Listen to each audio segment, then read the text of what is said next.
Welcome to the Pharos Fit podcast, where we help you to explore your capacity to move better, push further, and achieve your limitless potential through fitness, nutrition, recovery, and lifestyle. Hey guys, welcome back to the Pharos Fit podcast. I'm super excited. I'm joined with one of my OG members and OG friends, Dan Crowdus. Hey, Dan. Hey, how you doing? Good, brother. Dan is the first ever ADHD coach I've met and chatted to, and I'm super interested to learn more, which is the purpose of today's podcast. Obviously, we've had conversations in the past, but we've only really touched on the surface of everything that Dan does. And obviously, ADHD is something that's extremely common these days, and we'll talk about why we think it's common, or maybe it's just the diagnosis is more common. But we'll do a fairly deep dive into all things ADHD, and whether you have ADHD or whether you don't have ADHD, Dan's going to give us some really insightful tips and helpful things that can help organize with time structure, organize with dealing with ADHD, and how all these different elements of whether it be fitness or nutrition or whatever it is can help people with ADHD. So welcome to the podcast, Dan. I'm thrilled you're here. I appreciate your time, brother. The way that I would like to start is to just give us a little background into your experience with ADHD and how you ended up becoming an ADHD coach. Yeah, absolutely. So I was diagnosed when I was 7 years old. The doctor at the point said one of the most clear-cut cases he had ever seen. And before that, I was kind of the gifted kid. I was ahead a few grades in math. And so they kept putting me in these higher classes. And then it got to the point where there was a lot of homework. All of a sudden it crashed and burned, and I had to go down to like the bottom level classes. And it took them a while to figure out how to balance that out. It was like I could do really well in tests, but putting me on my own to like work on homework that it didn't excite me, it just didn't work at all. So I'm grateful that I was able to get diagnosed early on. Once I was able to figure out how to work with ADHD, school became a lot easier. I did better in college than middle school or high school because suddenly everything was actually interesting, because that's a big thing with ADHD is you can hyperfocus if you find something that interests you. If it doesn't interest you, it's really difficult to do it at all. And that's kind of the paradox we have. And unfortunately in life, there are a lot of things that you need to do that don't necessarily interest you. Yeah, exactly. Yeah. So since then, I've been working as a software engineer, music producer, and a lot of times working at home. And then it was during the pandemic that seeing a lot of people had to work at home for the first time, and a lot of people were getting diagnosed with ADHD for the first time, that I decided to become a coach. And even some of that started with John Kim, because my partner, Rena, she became a coach because she was thinking about becoming a therapist, and I introduced the two of them, and she ended up going through his program and becoming an intimacy coach. And then, it was seeing all the people that were struggling with ADHD working at home in the pandemic that inspired me to basically use all the knowledge that I'd built up over all these years to help other people out. That's great. And, we mentioned John Kim. So John Kim would call himself a therapist. You would call yourself a coach. What would you say is the primary difference between a therapist and a coach in your world? Yeah. What John Kim does is kind of straddles both lines, because it's not that one is even better than the other. It's just you're trying to hit two different sides of helping somebody's mental health out. And I like to think of that, if you break your leg and you're trying to get back to a baseline, you're going to go to physical therapy, and they're going to help you like learn how to walk again and do some very basic exercises. And that's really the role of a therapist. It's a generalization. Of course, there's other differences, but they're going to bring you up to a baseline. They're going to get you up to what is, might be considered average. But then say you want to become an athlete again, and you want to squat heavy, or you want to learn to run a marathon, then you might be working with a personal trainer. And that's where a coach is, somebody that can take you from good to great. And sometimes people come to me and I might refer them out to a therapist, or maybe even a coach that specializes in another area. But coaches also tend to work with very specific niches, whereas therapists are trained to potentially work with any type of client. Right. And your experience with ADHD, Dan, you mentioned like you kind of got a hold of it. What was your process of getting a hold of it? Like, how did you go about that? It was a lot of different individual things. And And that's why, working with a coach, an ADHD coach, there's going to be a whole program. There's going to be a lot of things that you do, because unfortunately there is no magic answer. I mean, even medication can only get you a small bit of the way there. You have to Right. have lots of routines. You have to have lots of tips and tricks. You have to really learn about the brain. And when you start procrastinating, what's happening chemically in your brain to cause this. You really could write many, many books on it. Right. Did you had drugs, and do you still have drugs to deal with the symptoms, or have you weaned off Yeah, that? I think I would call it medication in here, just based on the stigma that ADHD medication still has these days. Yeah, But it does make sense because a lot of people do get it illegally, and whether they're abusing it or whether they're just using it off label. Yeah, so it has picked up the stigma for a fairly reasonable purpose, I feel. But it can be a very big help. And I like to say that it can be 30% of the puzzle. So, and some of my clients do fantastic without any medication at all. Some do take the medication. But yeah, even if you have it, it's not going to solve the problems on its own. Right. That makes sense. So it's more of a balancing act of all these different things. So I know we'll get deeper into training later on. But what was your first kind of like awakening of like fitness can help with my ADHD or strength can help with my ADHD? What was your kind of introduction to that? I think it was coincidental because I was just something I was always doing, and I was an avid runner. Didn't do a whole lot of weight training, growing up in my teens and my 20s, but just ran a lot, and do push-ups and pull-ups and that kind of thing. And then I learned later on how much that was helping with ADHD, and it was just kind of a happy coincidence that I was already doing a lot of the things that were working. But then I got into doing strength training because of all that running. I didn't realize that skeletally, I was very uneven and destroyed my knees in the process doing that. Yeah. And so while I was doing physical therapy, one of the physical therapists, like after some knee surgery, was like, "Have you ever tried deadlifts?" I was like, "No." And we actually did deadlifts in a physical therapist office. Oh, and yeah, that realizing that, building that strong posterior chain can really help with this specific type of knee problem, like anything patellar with a kneecap. It takes a lot of having a really strong hamstrings and glutes. That'll take a lot of the pressure off the kneecap. Anyway, it's just, I also feel that strength training can be really good if you have ADHD because there's a lot of numbers involved and there's a lot of goals involved. And working towards goals is really good for your dopamine and activates your motivation for that.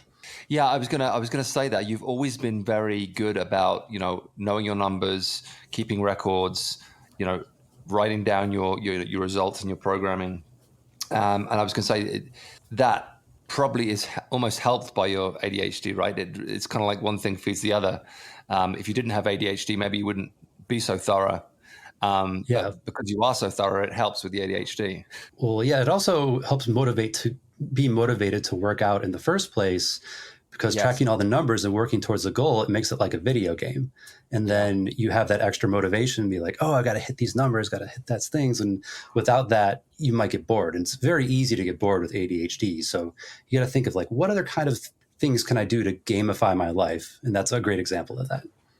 You mentioned dopamine dip. People who have ADHD suffer from low dopamine? Yes, exactly. Right. And that's the main point.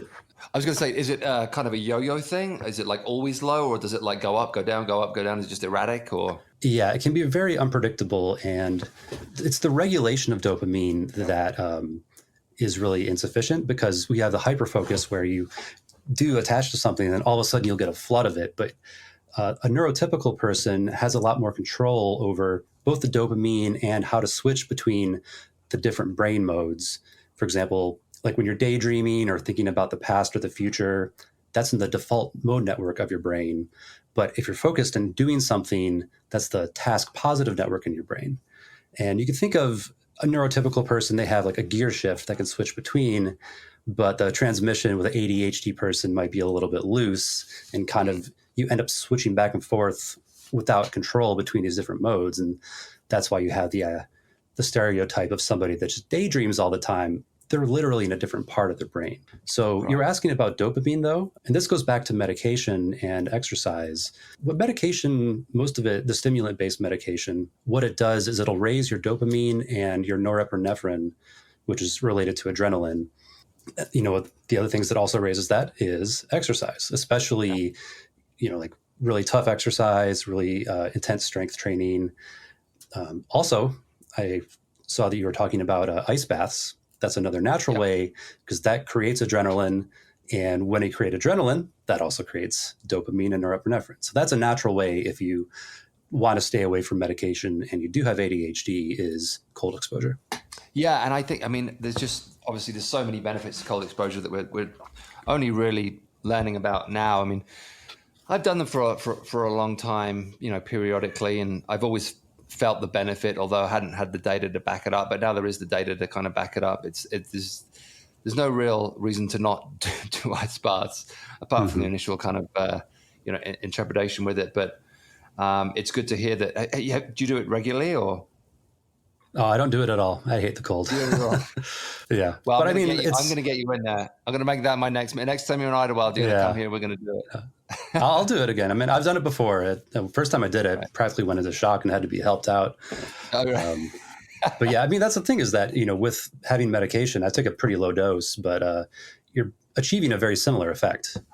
There's certainly side effects with that, but there's many different ways to achieve this. Exercise and just all the different things that you can do. You want to have a toolbox to tackle your ADHD instead of saying you have to do these specific things. That makes sense. Does routine help, like having a set routine? Yeah, and that's a double-edged sword, because routine helps so much, but it's also really difficult to get there, because many people with ADHD are very stubborn and they want to do things their own way. And I don't know if you have seen this with people that that have ADHD, that they refuse to do anything routine related or anything structured. They have to be their own, doing their own thing. Yeah. But it will really help. Yeah. Yeah. And time, I know time management is something that's key to your coaching and everything that you do. When you have ADHD, can simple things take a really long time? And is that why you have to just have allotments of time for different things so that you don't spend too much time on one thing? Or is it not that blocked out? It's funny, because we're only really learning, as far as neuroscience, how the brain perceives time in the first place.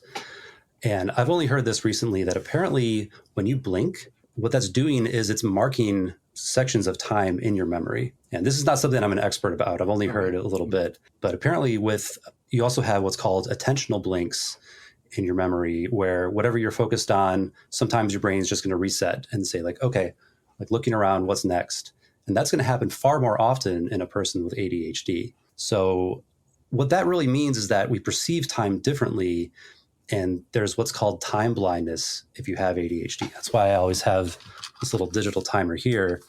For example, when this podcast was coming up, I had 2 hours to work. And I didn't want my phone near me, because having my phone near me, that's bad, because a notification could easily pull me out. But I also, don't want to be looking at anything else I just want to have this be okay, that's just clock ticking down. So I don't have to worry about time blindness. There's just something to always remind me. Yeah. Yeah. Do you think ADHD, I don't remember hearing about ADHD when I was a kid. I don't remember it being a thing or something people would diagnose with it in the UK, at least. Mm-hmm. Have you noticed it growing? Have you noticed more and more people being diagnosed? And if so, why do you think that is? And I'm guessing if there's a lot of people with ADHD that have been diagnosed, there's probably just as many that haven't been diagnosed yet, but probably have it. Do you think, obviously, modern lifestyle and the distractions of modern life, and that we live in such a quick gratification society, do you think that's exacerbated the ADHD problem, or do you think it's just a genetic thing? It's both. So ADHD is totally a genetic thing, because we see it passed down in families all the time. And I like to think of it's just a brain type. It's existed basically forever. But there was a book I read that thought that people with ADHD, they might be the hunters, and people without might be the farmers when, a prehistoric society, because there's a lot of traits with ADHD that are actually really good if you are, saying some Neanderthal hunter, and you have to be very focused on one thing for a while. But then when that hunt is over, it's not that important that you aren't focused on anything. Right. So that's the genetic thing. But a lot of people being diagnosed for the first time, I think it's because modern society, it's making it difficult to live with ADHD, where people have been able to cope in the past. And there's a lot of jobs that I think are very conducive that if you have ADHD, even completely undiagnosed, like emergency medical is a good field because there's always some crisis. Like, people with ADHD are great when there's a crisis because all of a sudden you have to, somebody needs you. That's going to activate all your dopamine. You don't have to, be on your own trying to focus on something. What you need to focus on is very present and in front of you. Or sales is another example because there's provides a variety of challenges and you have to step up and learn how to do that. But if you're just home on your own trying to do projects on your computer, which suddenly way more of us have to do, that's where ADHD becomes really difficult. So I think that's one of the reasons we're seeing all the diagnoses is that the demands that are put on our brains have been a lot different, in modern society. But what you're also saying, real quick, I also think that a lot of social media and phones, they can create a lot of ADHD-like symptoms, even if you aren't born with it genetically. So the concept of neuroplasticity, have you heard of that? Yeah. Basically, we can retrain our brains and create new neural pathways to improve. The flip side of that means we can also have neuroplasticity go in a negative direction where, if you're on social media, doom scrolling all the time, or TikTok is a great, example of that, where, you can basically just create these pathways where it's like you have ADHD. But if you're there and you weren't born with it, that means you can retrain to get out of it. Yeah. I to your point of, working at home and having distractions, I mean, that was always the thing. It always seemed like, wouldn't it be great if I could just work from home?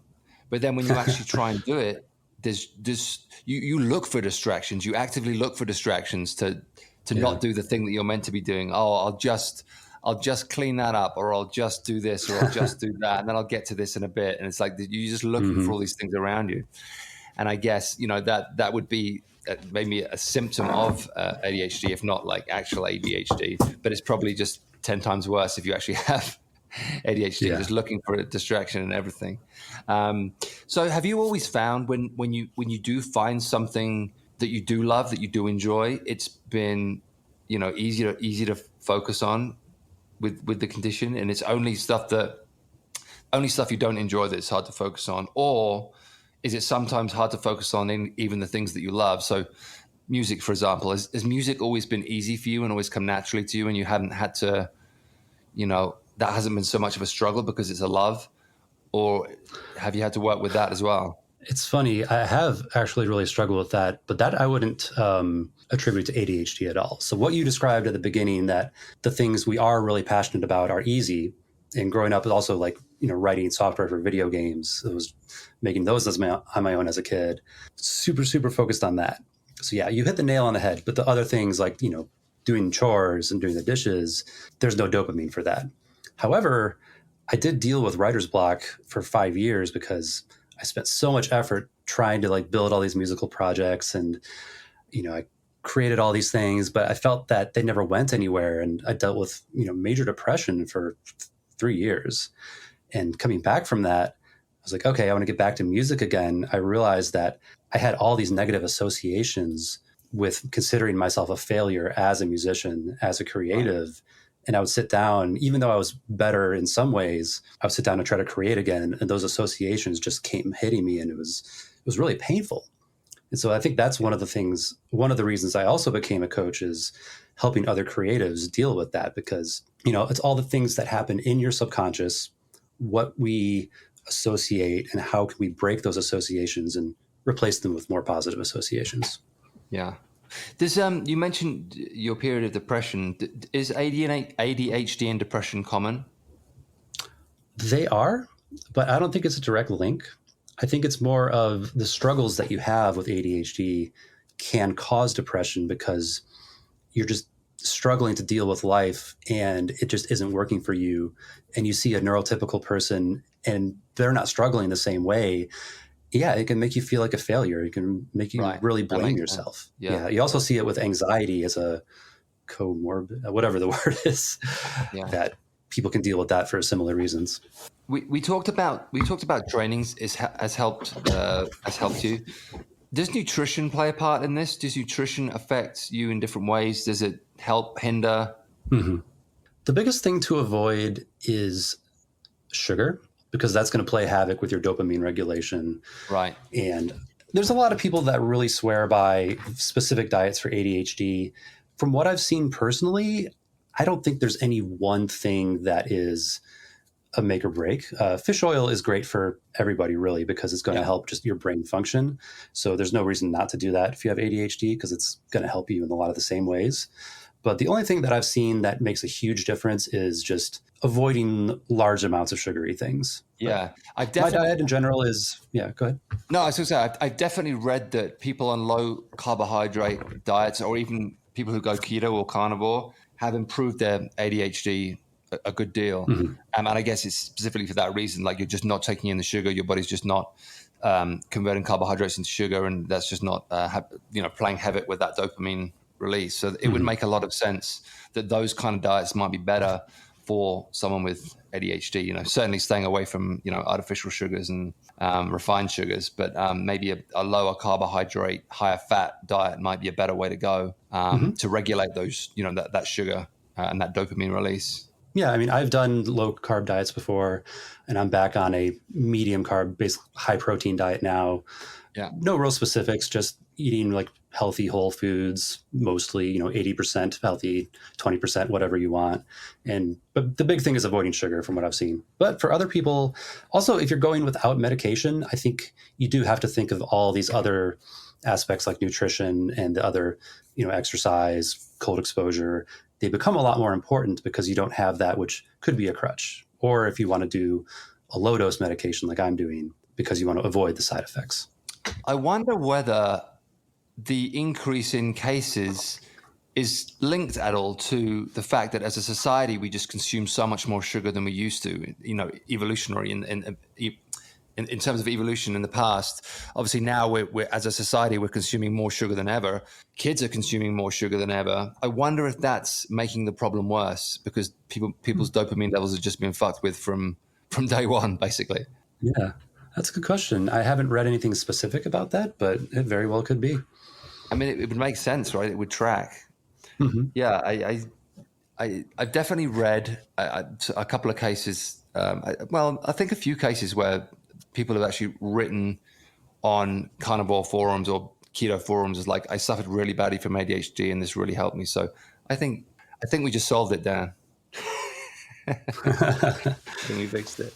Yeah, I mean, Do people, in terms of your coaching, do people come to you? I mean, I'm guessing people come to you with all different levels of ADHD and all different situations. Does your kind of like prescription's the wrong word, but your kind of like advice, is it like you need to be doing X amount of fitness, eat a certain way, have certain habits, build healthy habits? How do you approach a client in this kind of sphere?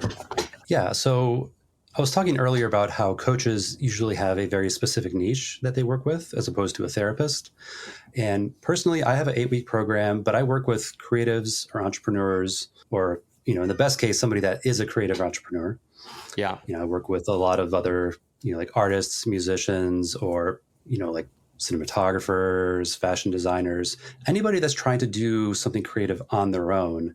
But a lot of what I do comes down to mindset and subconscious training. And, we all often will talk about, fitness and diet if necessary, but it's not core to the program. Really, the core to the program is learning why you're procrastinating, or what is the component in your life or components that are missing, and how can we start to figure out how to retrain your brain to get around that.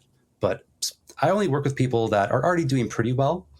Somebody comes to me and their executive function is, if they're really struggling, I have a network of other coaches that I'll either refer to, or I might just recommend Sorry, that Mike. therapy might be, it's all good. Yeah.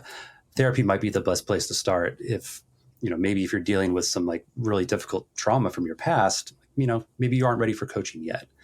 But what I'm trying to do is take somebody from good to great, maybe you're doing fine at your job, but you want to go off and actually be an entrepreneur, or you want to finish this creative project that's been gathering dust for years. So you want to finish your album or create this game that you've started but never finished. That's a theme I see a lot, is people, they'll start something ambitious and they have the ability to do it, but something's holding them back from actually finishing and putting it out into the world. Yeah. I think that's, I would almost put myself in that category, to be honest. But Oh, yeah? I've started so many things over the years that I've been so passionate about, and then it's just kind of died a death just because you kind of lose you lose that initial enthusiasm for it. Fortunately not with fitness, but with other things for sure. But sometimes you get to choose, is this your priority, right? Because you can't do everything. You can't do everything. Yeah.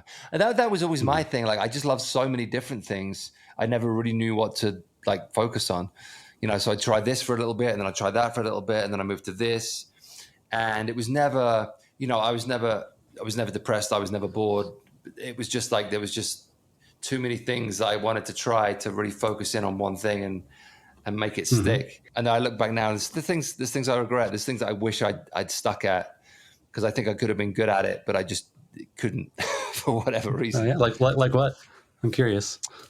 Well, actually, I mean, music for one thing. I've been playing guitar since I was 14, but I'm no better now than I was when I was 16. I learned a lot of stuff in the beginning. Like, I wrote a lot of music back in the day in my early 20s, and I was really into it, really passionate about it, loved it. But I don't know whether it was self-doubt or fear, or just probably concern about growing up and not having a real career and all that kind of stuff, and got to pay the bills and all that jazz. So that kind of died a death. And I obviously I still have my guitars now, and I still pick it up every now and again, but it's not something that I pursued that seriously after the age of 26. But this is not me being boastful, but I do think I was pretty good at writing songs. I wasn't a great guitar player, wasn't a fantastic singer, but writing songs came very easily to me. And I think it was like a kind of a gift I had, but I just didn't have the self-belief to see it through, and to keep working at it. One thing that makes me sad about modern society is that people, they see it as a failure if you're a musician and you don't make it your career. And I wish we could just celebrate being good at writing songs and not making money somewhere else, and still considering yourself a great musician. Here's the thing with that. I never wanted to be, my ideal thing with music would have been to have been a songwriter. No fame, none of that, no attention, just like the guy in the back just writing the songs and giving them away to other people. Yeah. That would have been my perfect situation. But yeah, I don't think it was. I think honestly, it probably just came down to self-belief. I just didn't believe in myself enough to really make a good enough go of it. So yeah, I do kind of agree with that. And there's other stuff as well, like certain sports that I wish I kind of I played ice hockey when I was a teenager, which is rare for someone from the UK. Cool. Yeah. And I was really into it. Had all the gear. And then I can't even remember the reason why I stopped. It just stopped. And then it was geez, if I'd have really stuck at that, I might have been good at that. So, but and there's a million stories like that I could tell you. It was I started things, I tried them, I loved them, but I just couldn't stick it out. I don't know. But training, like I said, that we often say, and I think it's probably similar for you, training is the anchor. For me, having training in my day, that sets the tone. That's my anchor. That's what gets me in the right mindset. That's what gets me focused. And that's what, that's what gets me through day by day. And it's always been that way. Since I was 15 years old, that's been the one consistent thing that's always kept me grounded. And it sounds like it's been similar for you. It's become that to a degree. Yeah, it's been really, really great. And so when I moved to Los Angeles 4.5 years ago, I found Pharos first. And then I found an apartment as close as I could get to that, because I knew from my past, if I made it difficult to get to the gym, I was going to go way less. So I'm like, okay, right. I'm working at home, 5-minute walk down there. I go Monday through Friday, and just part of the routine. And that really grounds me as well. Having that in the middle of the day, get most of my work done before that, and then get some work done after, and relax after that. Just having that day after day, it really is grounding. And especially having the class setting where you can interact with other people Yeah. and have the programming done for you. You don't have to do all that work. That opens up, your brain power to do other things. And we are talking about routine earlier, and that's why routine is so important if you have ADHD, is that's that many less things you have to think about every day. You don't have to decide how to do this. It's just, I always do things in this order. And then your brain can work on other things, like expanding or expending that brain power. Yeah.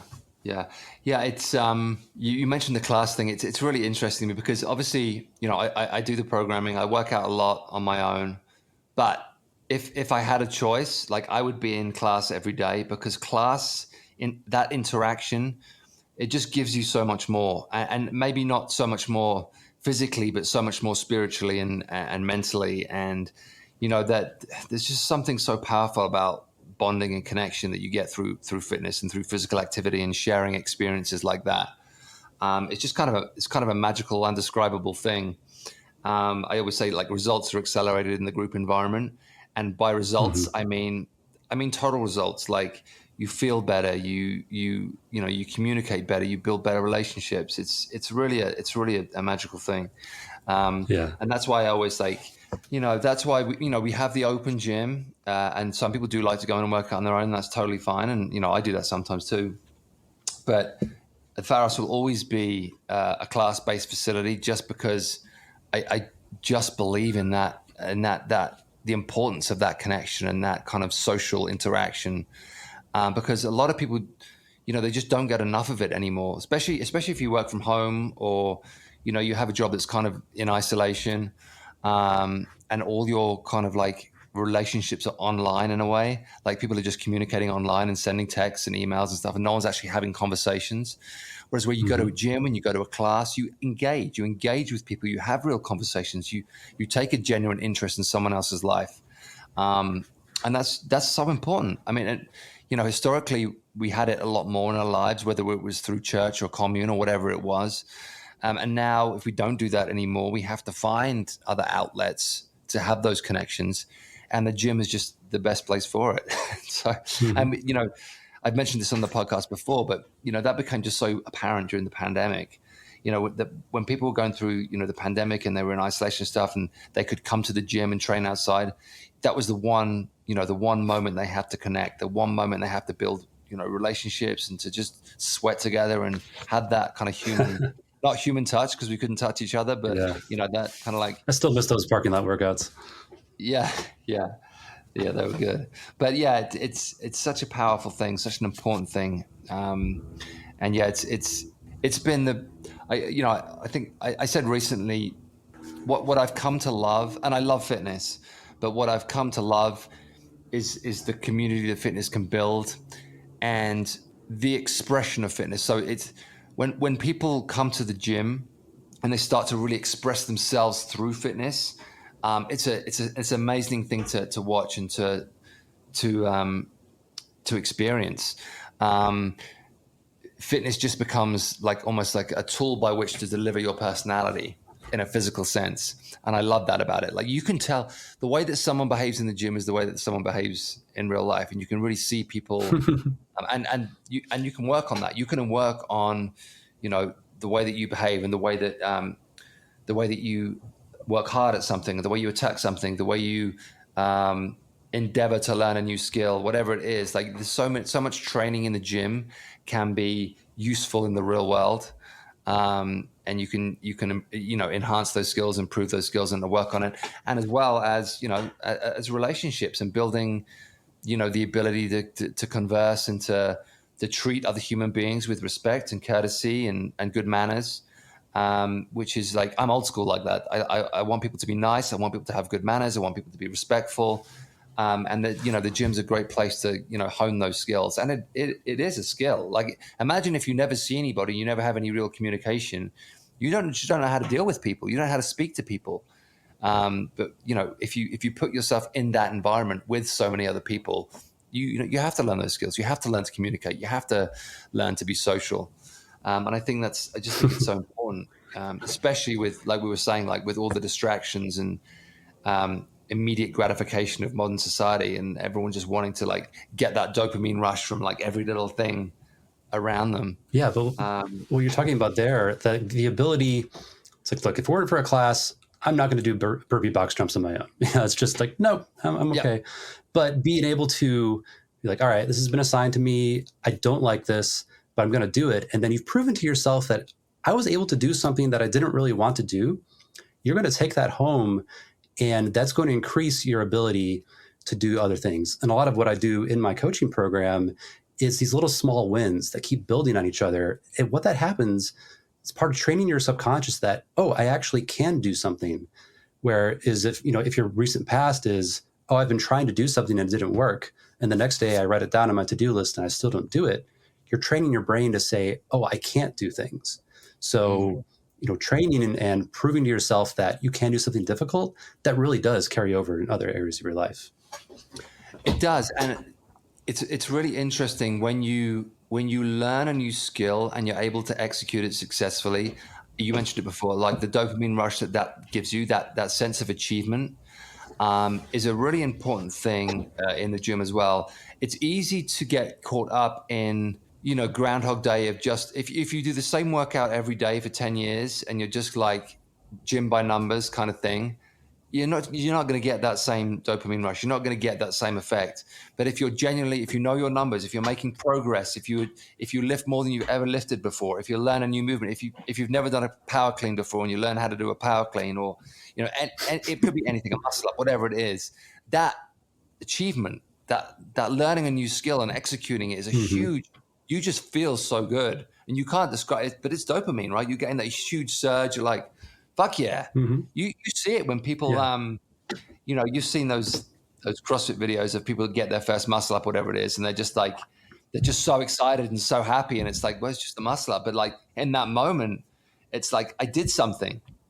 I'm capable. Like, and that's also super important, because you can say, it's easy for people to say, oh, I don't need to do this. Oh, I don't need to do that. Well, maybe you don't need to do it, but there might well be some benefit, on the other side of that rainbow that can really, make your day better and make your life better. Yeah, it took me about a solid year before I could do a power clean without hitting myself in the throat. Yeah. I think that's pretty common. Yeah. We talked a little bit before about time management. What tips would you have for someone who struggles with time management? It really depends on what you're dealing with. Because if you're late to something, visibility, like I was talking about with the timer, is a really important thing. So you can kind of just know about that. Avoiding notifications can be another thing, because if you have 2 hours to do something and you're like, okay, I know this task is going to take 2 hours, you need to be really careful about all the other demands on your attention that might pull you away from that. Because if you have ADHD, you can be drawn out of that focused mind state so easily. So you have to protect it, you have to guard it. You have to be in a very secure environment. You have to block all visual distractions away. And then sometimes it's planning. And I'm like iffy on time blocking for the day, because, saying that, okay, I'm in the morning, I'm going to block every single hour out. I'm going to do this hour, this hour, which can work sometimes. But the downside of that is, life is chaotic. You never know what's going to happen once the day starts. And if you get off that schedule, it can feel like a failure when it's really not. It's just what life is. So yeah, it really depends on specifically what you're struggling with. I think if you're just trying to get more done, a lot of it's going to come down to going back and forth between deep work states. Say you're going to do deep work for an hour and a half, and then you come back and do shallow work, like catching up on your emails and your texts, or, in switching back and forth. Or have you heard of the Pomodoro method? Pomodoro timer? No. So that's 25 minutes on, 5 minutes off, like these cute little tomato timers for that. Personally, I find that one a little short for me, but some people love it. But time management it's about saying that you work solidly for 25 minutes and then you took a 5-minute rest, and it could be on anything. Right. That makes sense. Yeah, personally, I do about an hour and a half on, half hour off, but the half hour off is sometimes doing the shallow work, like all the little things, like answering an email, which if you did in the middle of your deep work block, then trying to switch back to the deep work, you might not have that same focus that you did. Yeah, it's really interesting, isn't it? Like this whole kind of like 8-hour working day thing that we kind of evolved into. It's like, well, how many hours of that 8 hours are you actually able to do anything meaningful and constructive, and how much of those Yeah. 8 hours are just wasted? And I think about it with kids, and it's become very apparent to me with this kind of new homeschool trend where a lot of people who homeschool, you only do homeschool for like 3, maybe 4 hours a day, and then you do some activities, then you do sports, and then you might do some clubs, and a lot of them do really well. And the reason is you're just doing a really efficient work time. You're not wasting time like getting your kid ready for school, getting them to school, everything that Mm. goes around it, and then trying to get in the classroom and adapt to the environment of the classroom and all that kind of stuff. It's like you're just going to sit down for 3 hours and do this, this, and this. Once it's done, go have fun. And I Yeah, think, exactly. in many ways, I just see so much benefit to that, just because, kids aren't meant to sit in classrooms all day on their, just sitting down for hours. They need to be moving. They need to be like getting outside, running around, doing stuff. And I think a lot of time, a lot of these problems can be solved with more physical activity, and not to belittle or demean like real cases of, ADHD and other things like that. But I think, being more physical, being more active, things that don't require you to just sit in a chair in a classroom and listen. Exactly. Yeah, It's but really I, important. th- I feel like ADHD, though, it's like I was saying, it's not a disorder, it's a brain type where it's Yeah. existed for thousands and thousands of years. And it didn't used to be an issue until we tried to create our society where are expected to sit in one place and don't do Yes. that, or like focus on Yeah. one thing. Where, Yeah. if you have ADHD before and you weren't doing that, you could just run around and you'd be just fine. Right. Yeah. We've created these artificial environments for ourselves. And like you said, that brain type just doesn't do well in that environment because it's a completely unnatural environment. Like thousands of years of Hmm. evolution have led us to this point, and at no point in history have we ever done that, apart from the Yeah. 20th century onwards. So yeah, it's an interesting thing, and I do think sometimes we're just so much more productive if we just put time limits on things and just say, I'm going to work hard for these next 3 hours and then I'm done. Or Oh, yeah. whatever it is, setting ourselves up for, a big stretch. I'm just saying I'm going to work like all that. Like it's just setting yourself up for failure because the mind just can't focus for that long. Hmm. It's just not capable of it. So I just wonder, look, like moving forward, I wonder how many, because I know it's been a thing, like companies have experimented more with even like 4-day work weeks or, Hmm. you know, um, working fewer hours or working from home, whatever it is. It's going to be interesting to see what happens in the next kind of 10 years with companies. And it's interesting that during the pandemic, a lot of people ended up working from home because the offices were closed. And a lot of them moved to remote places like Idlewild or somewhere in the woods. And now a lot of those companies are saying, oh, we need you to come back now. Like I know Disney are doing that now, like saying, oh, now you Hmm. come back into the office. Like I, I moved. I can't do that anymore. Like I moved my family here.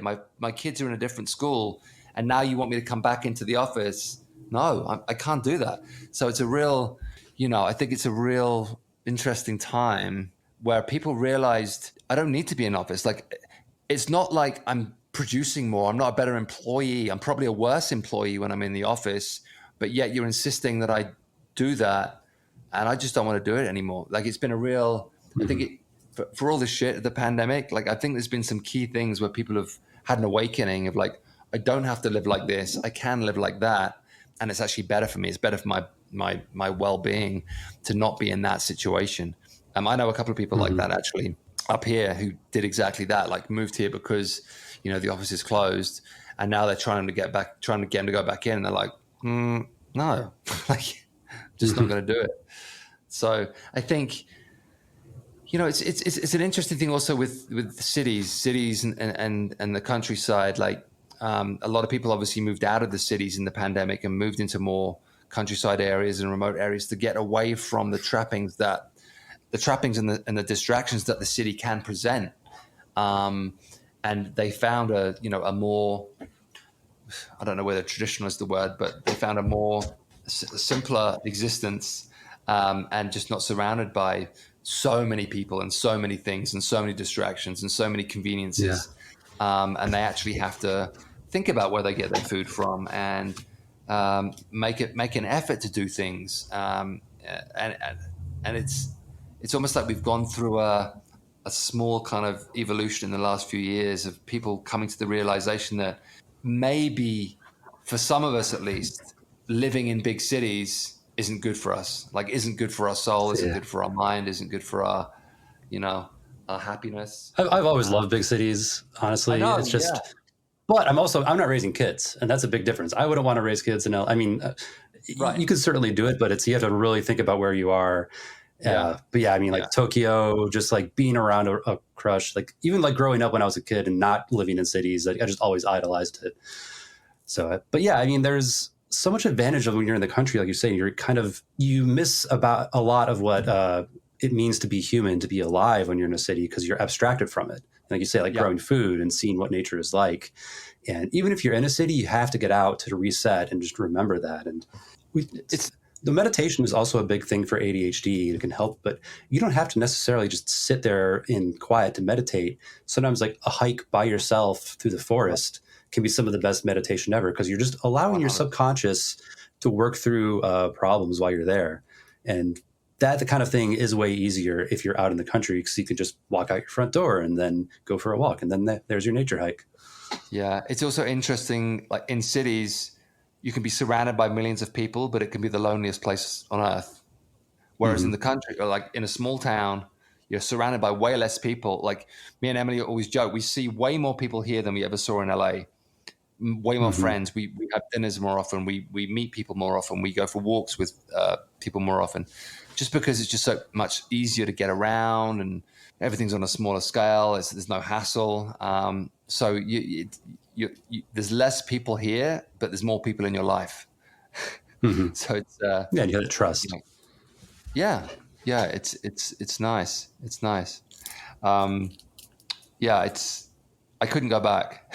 You know, at least I don't think I could. I mean, if I had to, I guess I would adapt. But like you said, with the kids and stuff, it's just you just don't want to do it. Um, Mhm. other tips for anybody suffering with ADHD? Do you have any other big tips, big suggestions that can help? Because I know a lot of people at the gym and a lot of my private clients suffer with ADHD. Do you have any golden eggs I'm trying that to we think of haven't what gone I through? haven't already hit. So we talked about routines, but how do you actually build a routine if you resist it? And there's one thing that I like I think it's called habit stacking, or habit chaining. Anyway, James Clear's Atomic Habits. I've read tons of books on this subject. That one is probably just the most concise as far as bang for buck. Yeah, You don't have to read 300 pages to get 75 pages of yeah, gold. That one's just super short and tons of things. But yeah, a single tip if you want to improve with ADHD is, one, not to think that habits or structure are the enemy, but then once you start wanting to build it, just take one thing that you already do at the same time every day, like maybe brushing your teeth or having your morning coffee, and you have another thing that you want to do, but for some reason you're struggling. Just attach it to that. So after your coffee, say you do your dishes, or after you brush your teeth, you set out your clothes for the right. gym for the next day, so you're motivated to do that. And Yeah, the first few times you're going to have to remind yourself or put out a note or something, but eventually it becomes automatic, and then you can build these really long chains of habits. And because you have an ADHD brain, sometimes they'll get out of whack. You'll do things in the wrong order, or you'll just get distracted. But it's a lot easier if you just take a couple weeks, struggle through it, and then all of a sudden it gets easier. But it's like going to the gym, right? Where you're not going to walk in and pick up the heaviest weight. You have to start with the smaller right. dumbbells, build the strength. And anytime you're training your brain for something, it's the same thing. You don't want Yeah, to beat yourself up because you're not perfectly disciplined. You become not perfectly, but you attain greater levels of being able to do habits and routines by starting small, mastering that, and then adding to it, mastering that, instead of yeah. thinking that it can be done all at once. Well, it can be simple as just like building a good morning routine, right? Mm-hmm. I always say, like, if you build a Exactly. good morning routine, if you start the day in the right way, the rest of the day is so much easier. You wake up and you do three positive things for yourself that are going to make you better. Like drink a glass of water, take your vitamins, have a shower, clean your teeth, like or just basic stuff, and then work out whatever it is. But having that constant and that starting the day in that positive way, there's nothing worse than starting the day negatively. Like The it's very hard to first come thing in back. my program is make your bed. It sounds Yeah, so yeah, silly, and people are like, "Really?" I'm like, "Trust me on this one." it's true. It's true. Like me and Emily are both fairly messy people, which is obviously a bad combination, especially if you have two kids. And there's no better feeling right now, like when everything is clean, which usually means the cleaners have come. When everything's clean, everything's tidy, all the toys are away. It's like, this is paradise. When I wake up and everything's a mess, it's like, like everything just feels, everything just feels claustrophobic, and you're living in a mess. So I think Hmm. making the bed is a good one. Something that I do sometimes with certain clients, kind of like looking around their area. I'm like, okay, I want you to grab a cardboard box, and we're going to take everything from all your surfaces that you're not currently using. It's all going in the box now. Like, we're going to deal with it next week, but give yourself a week. Unless there's something there that's going to, your life is going to fall apart if you don't deal with it in the next couple of days. But a lot of times it's clutter that's been there for months anyway. So get all the clutter and just see what it feels like to have clean surfaces. Yeah. And then, okay, then we go back through the box and start dealing with things one by one. But a lot of times people forget what that feeling is like of just not having the visual distractions and all that clutter, because it's not only getting in the way, it's a little reminder of something that you need to feel just a little bit guilty about, And you Yeah. get enough of those things and they can really add up. Yeah, it really does. It really does.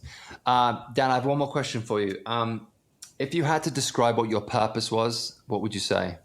Oh, this is going to be me as an artist as well as a coach. But my purpose is I want to bring the childlike joy and wonder from experiencing art. Because, like, you're a kid and you see something for the very first time or experience it, and you're not trying to be cool or be reserved. You just like feel that joy. And so I want to bring Yeah. that through the art that I create. And I want to help people feel that joy of creation when they can create themselves. And that's with my Yeah. coaching. I want to remove the obstacles that are in your way, that you can feel the joy of creating and living in your own purpose. That's fantastic. I love that. I love Yeah. that. What about you? I'd love to hear your answer. I guess it would be to keep building communities through fitness and to allow a space in which people to reveal their character physically. Something like That's cool. that. And to buy a ranch and to live on a ranch, live off the land and all that other shit. Yeah. I want to be a cowboy, basically. That's all I really want. How can people reach you? How can people get hold of you? Yeah. It's ADHD Coach Dan on Instagram. And yeah, there's also ADHDCoachDan.com, but it's the same stuff. Just find me on Instagram. I'm supposed to post there Instagram's the almost best every way. day. And yeah, Awesome. All right, brother. Well, thank you so much. Great to speak to you. Hopefully, I'll get you up to Idlewild soon. I'll get you in that ice bath. And if not, I'll see I'll you. do it. I'll see you in LA real soon. I'll be down next week, so I'll see you then. Perfect. Thanks so much, Pete. Thank you so much, brother. Take care.